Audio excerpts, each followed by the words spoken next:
Exhale, we gotta work, stretch. Okay, good, okay. All right, you all right? Yeah. You did great. Keep that chin up for me, chin up. No.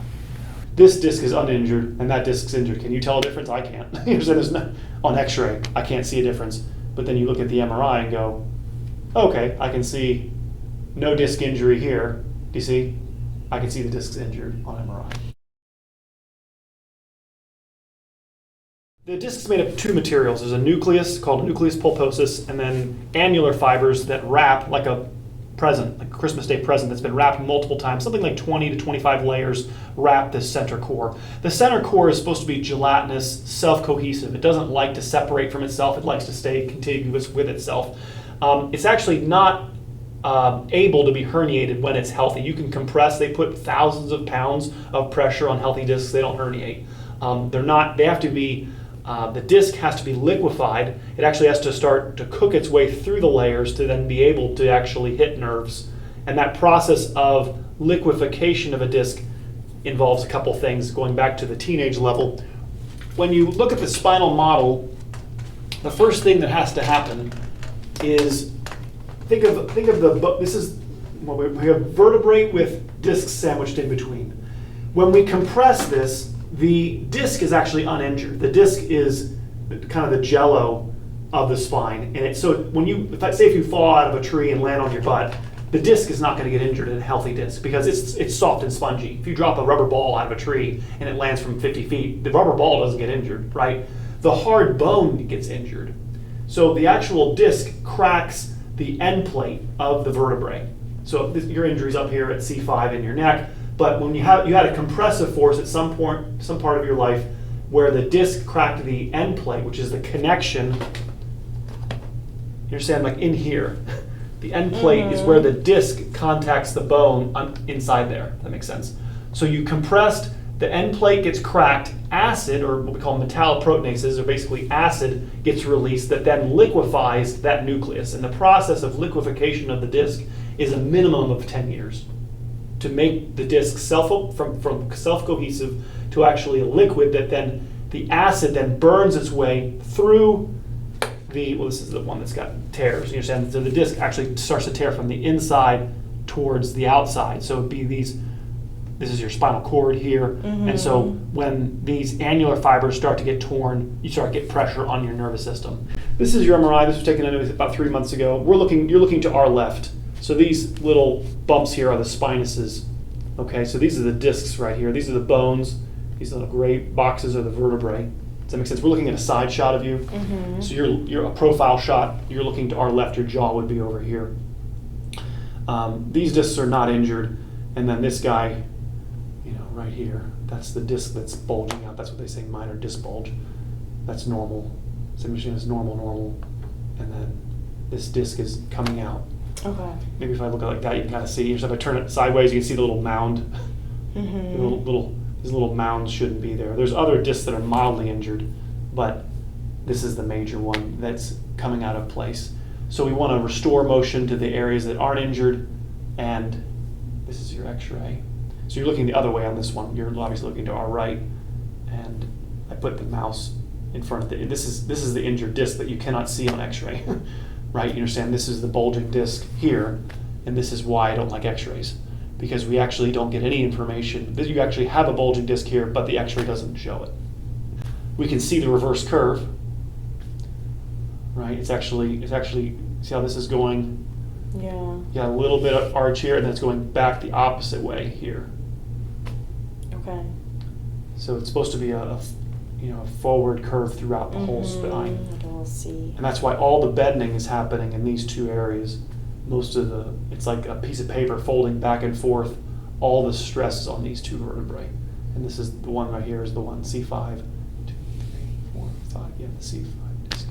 Okay. That's the disc that's injured. And my point is that, this disc is uninjured and that disc's injured. Can you tell a difference? I can't. There's no, on x-ray, I can't see a difference. But then you look at the MRI and go, okay, I can see no disc injury here. Do you see? I can see the disc's injured on MRI. There is little minor injuries that weren't on your report, and then also this was taking laying down, which is silly also. You follow me, right? Yeah. They took a non-weight-bearing picture of your neck, which means they're not a mechanical person, right? If you have a car with a flat tire and you lift the car in the air, the tire doesn't look so flat, right? It's only when you put the car on the ground does the bulging tire become obvious, right? This was a laying down MRI, and I can see it. That's why it says mild. I would say it's actually mild to moderate, and it most likely is moderate, you understand, when you actually get weight on it. This is the best that it looks, right? This is with it decompressed, you're laying down, and it doesn't look good. If you're going to look at a non-stress view, you have to exaggerate it a little bit, meaning that this actually goes out another millimeter or two when you actually have weight on it. Head weighs about 10 pounds, so you have to put 10 pounds of weight on that disc, and it's going to, like a balloon, compress out a little bit more. Oh, wait, but it's not herniated. They're saying it's not through all the layers, so the difference between a bulge and a herniation is that not all the layers have been torn through, so the nucleus is wrapped in all those layers, 20 to 25 layers, so some of those layers have been burned through and not all the layers. A herniation would be all the layers have been burned through, and then now the disc is outside of that outer layer, so correct, it's still bulging. How many layers are left? I don't know. It's close. Let's just stop it from this point on from going further towards your nervous system. Is it helpful to do like physical therapy and stuff? Like physical therapy, Depends like on exercises? it makes me feel a lot better. You have to I show don't me wanna what you're do, doing. like- You have to show me Okay. what you're doing. Some of them, I don't believe that posture can be changed through active care. There's no active, there are people with a training and narrative that you need to strengthen your rhomboids, for instance, or strengthen your neck muscles to pull you upright. I don't believe that that's possible.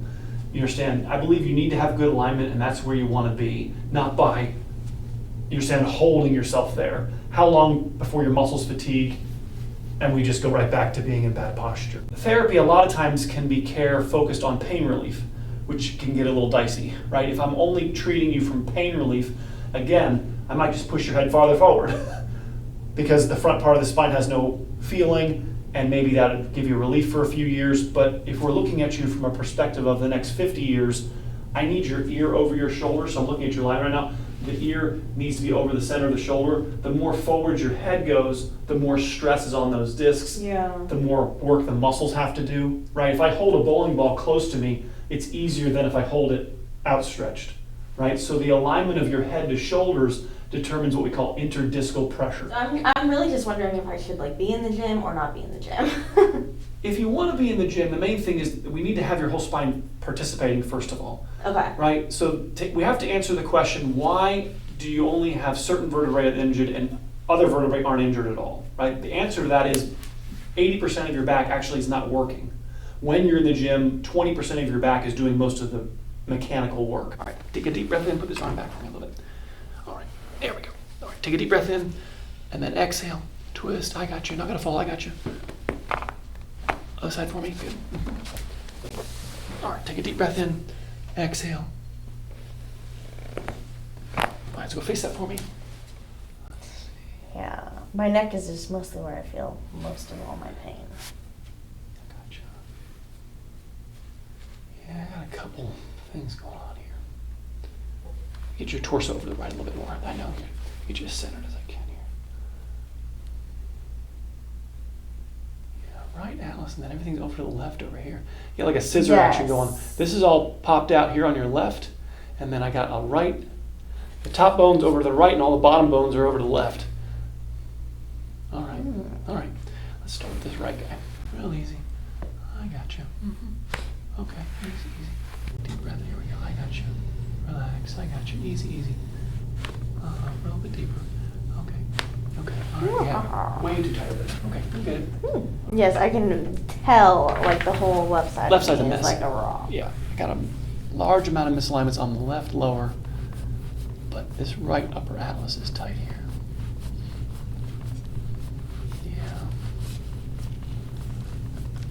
All right. Yeah, there are no discs between the skull and atlas, and there's no disc between the atlas and axis. So between your occiput, your skull, and the first vertebrae, called C1 or atlas, and then between the first and second vertebrae, there is no disc. And it's designed that way because most of the function of your neck and turning your neck is supposed to occur at the top, right? So this is under functioning up here, and then you're bending too much from your lower neck all the time, and that's what That's what the alignment of the reverse curve does. It transfers the motion to your lower neck. It unlocks the lower neck, and then the lower neck becomes the primary mover.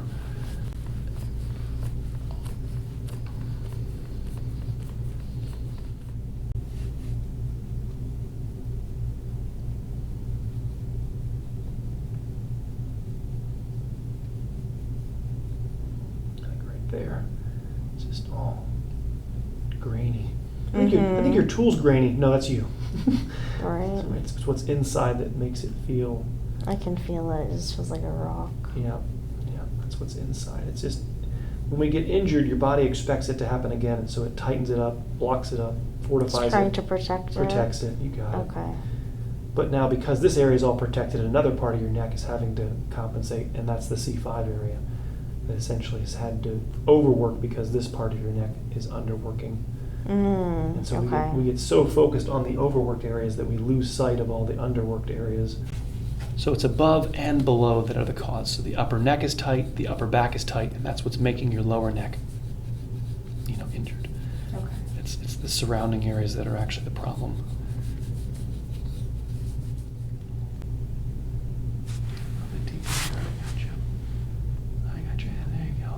Now relax here. There you go. Here we go. There we go. Good. A little bit. I got you. Keep that chin up for me. Chin up. No. Sorry for the noises. Oh, yes. Thank you. I needed that. So we're going to show you at the end, but this is home. Yes. This is where you're, so notice my neck, my Missed hand. this place. But notice how I'm pressing on the upper neck? Mm-hmm. Right? I don't want this to be down here. So this is where the injury is. We want it to be up here where you're locked. Okay. I don't want you to continue bending the piece of paper back and forth where you're already bending. It's just going to tear more. We want to teach you how to use the stretch, which is an emulation of my hand. It's designed to copy my hand and be a tool that you can use at home in between chiropractic sessions to maintain the work that I'm doing. And I guess that's kind of where I would place the dinner roll. Ideally, it feels as close to this as possible. This is where your neck belongs and the position that your neck will actually make it to 90. Okay. Your neck needs that cervical curve for the longevity. The fact that you have a reversal curve is a major problem, and I'm sorry if nobody's told you that and said, you have no curve in your neck, adjustments don't change curve, here's how we do it. And that's Okay. unfortunate, because if we don't change the alignment, then we're all just going to watch on the sidelines as these discs get worse and worse. Head back for me. Let all the air out. Relax, exhale. Take a deep breath in for me. Just let your chest relax and then exhale, let the air out. I got you. Oh, okay, right there. Way too tight. Deep breath in. And let air out, exhale. Yeah, okay. So, some mobility here, and then the upper back basically said no thanks. Okay. Right? So, do you see how this is injured because this part of your back is so tight? You Okay. follow me? And the area that's not moving isn't going to be injured because it doesn't work. Right? The teeth that you don't chew on don't get cracked. The vertebrae that have no mechanical participation don't get injured. So the lack of mobility here is part of the reason for why your lower neck is injured.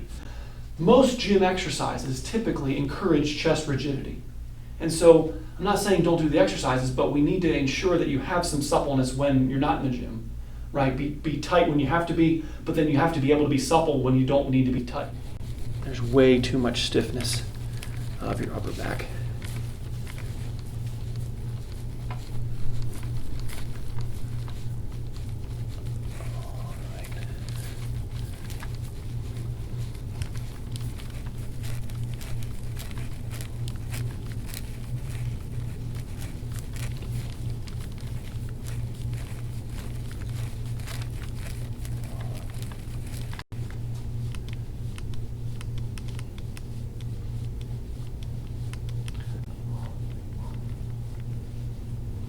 All right. Way too many, just whatever you want to call this. I know. All that needs to be worked out of there.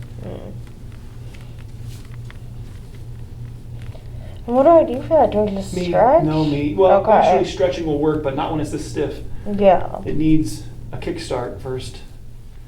And then, yes, eventually stretching. You know, it's very easy in America in the 21st century to have no functionality of our chest. It just locks down. Like, I didn't do anything correct in a lockdown. We have to actively participate to keep it functioning. And we have zero guidance. We're all just left to, well, how do you feel? How do you feel? Okay, you're feeling good? All right, have a nice day. You know, Yeah. It's all based on feeling, but I just got done telling you that the discs have no feeling. So therefore I can't use simply symptoms as my way to care for a person's spine. We have to use posture, MRIs, you know, stretching, stuff like that to help guide people to the right place. And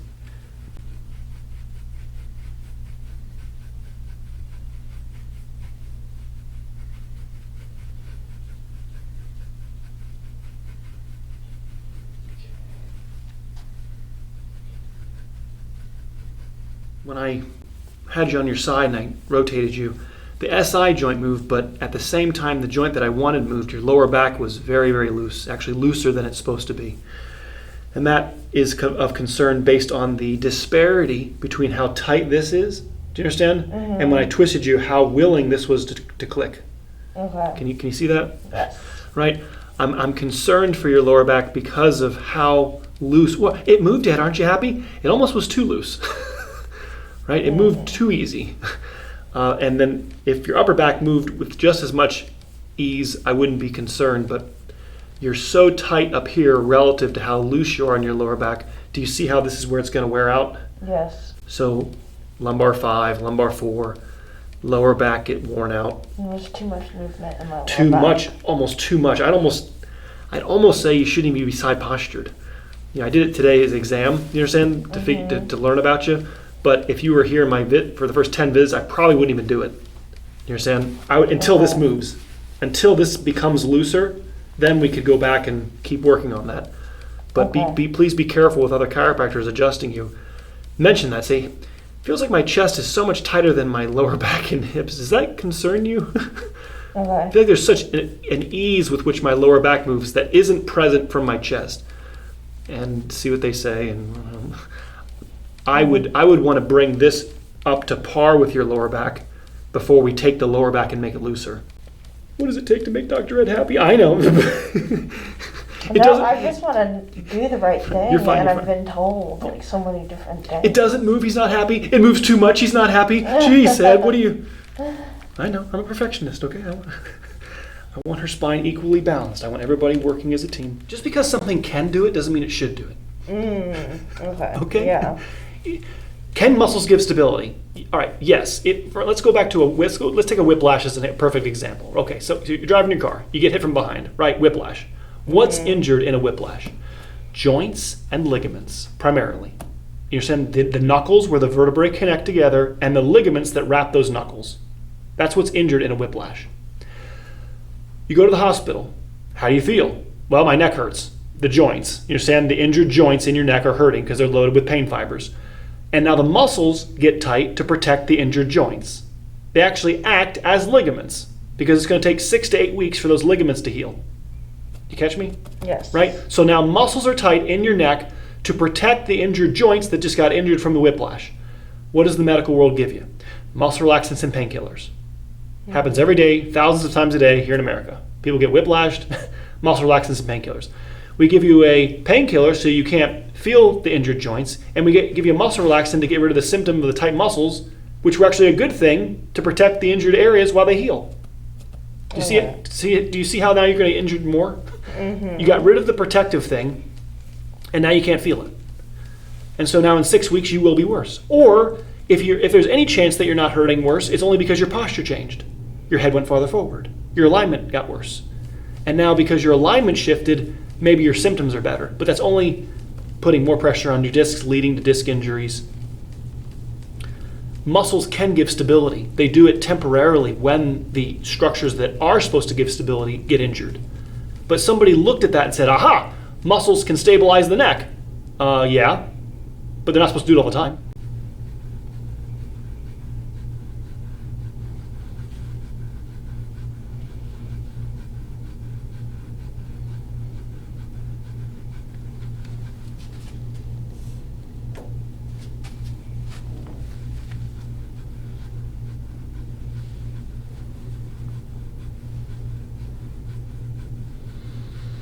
Yeah, this is called the thoracolumbar junction right here. This is where the end of your thoracic cage is, the beginning of your lumbar, and I got a lot of your lats, traps, diaphragm, quadratus lumborum, a lot of big muscles attached right in here, and I'm getting a lot of lactic acid, or what we call the Sha, from the gua sha right in here. This so it's being like purple? right, Okay. and this being tight again puts the stress on the lower back, because this becomes the anchor point that becomes bound up. Do you understand? And so when you're bending, all the bending happens at the bottom because this is all locked, and we can see it from the surface. The acidity that's built up in here. Again, when you had your hand on my back, you felt my back get tight. This is where those muscles anchor into. Okay. Right here and there. So they're tight because of the posture. The only way for them to not be tight is to fix the alignment, to get the shoulders back, to get the chest back over the hips, get the head over the shoulders. I got you. All right, take a deep breath in for me. We're gonna stretch here. Breathe, stretch. You okay? Mm-hmm. Good. Breathe. Got your chest. I got you. Breathe. Exhale. Stretch. There you go. There you go. Beautiful. You okay? Mm-hmm. You did great. Yeah. There you go. Arms down for me. Exhale. Oh boy. Oh boy. What are you doing to me, Ed? Deep breath in. I'm not going to hurt you. I promise. Exhale. We got to work. Stretch. Okay. Good. Okay. All right. You all right? Yeah. You did great. Do you see what I'm doing? You see how I'm actually arching your back? Mm-hmm. Right? We got to arch your back to get...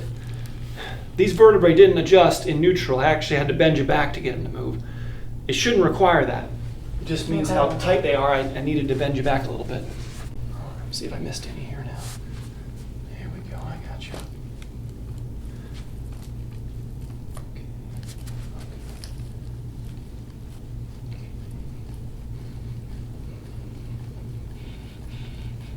Yeah, right in there.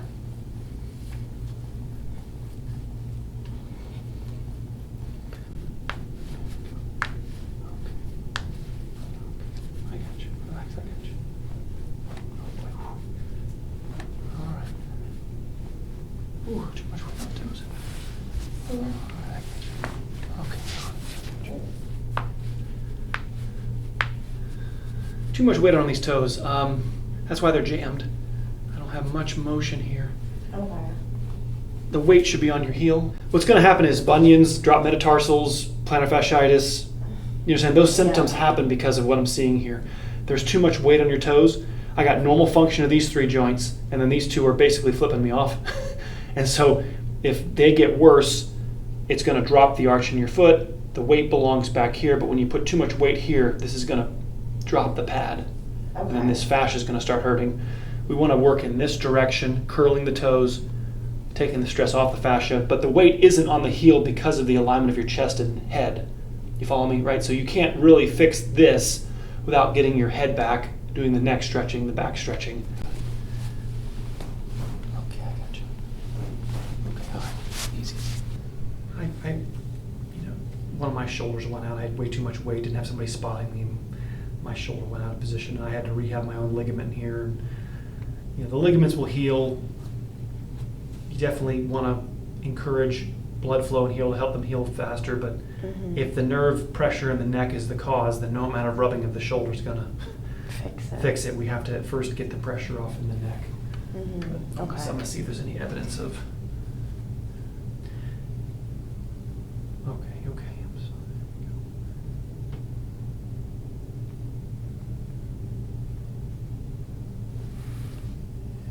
sorry. Right there. There's a little bit of a mark.